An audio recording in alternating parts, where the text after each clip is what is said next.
ఇప్పుడే ఇక్కడికి వస్తుంటే నేను చూసిన ఒక కాంగ్రెస్ ఎమ్మెల్యే అంటుండు, మీరు నన్ను చంపేస్తే అంటే ఎలక్షన్లో ఓడగొట్టి నన్ను చంపేస్తే నేను మిమ్మల్ని చంపేస్తా గెలిస్తే అంటున్నాడు. ఆ మాటలు మాట్లాడుతున్నారు.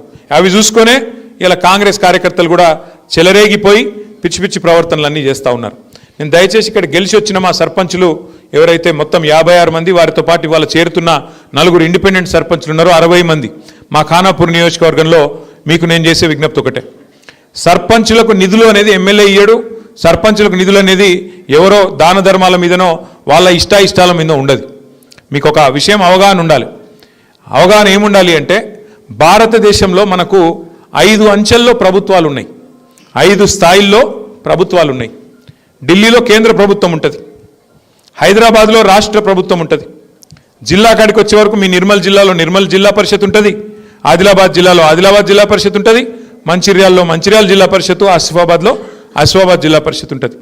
దాని కిందికి వస్తే మండల పరిషత్తు, ఇంకా కిందికి వస్తే గ్రామ పంచాయతీ. అంటే 5 అంచెల్లో కింద గ్రామ పంచాయతీ, మీద మండల పరిషత్తు, దాని మీద జిల్లా పరిషత్తు, దాని మీద రాష్ట్ర ప్రభుత్వం, దాని మీద కేంద్ర ప్రభుత్వం. ఇట్లా 5 అంచెల్లో ప్రభుత్వాలు ఉంటాయి. ఎట్లయితే ఒక రాష్ట్రానికి ముఖ్యమంత్రిగా ఒక వ్యక్తి ఉంటారో, ఆయనకు మంత్రిమండలి ఉంటుందో, అట్లాగే గ్రామానికి గ్రామ పంచాయతీకి సర్పంచు, సర్పంచ్ గారికి అదనంగా వార్డు మెంబర్లు, ఉప సర్పంచులు అందరూ కూడా తోడుగా ఉంటారు.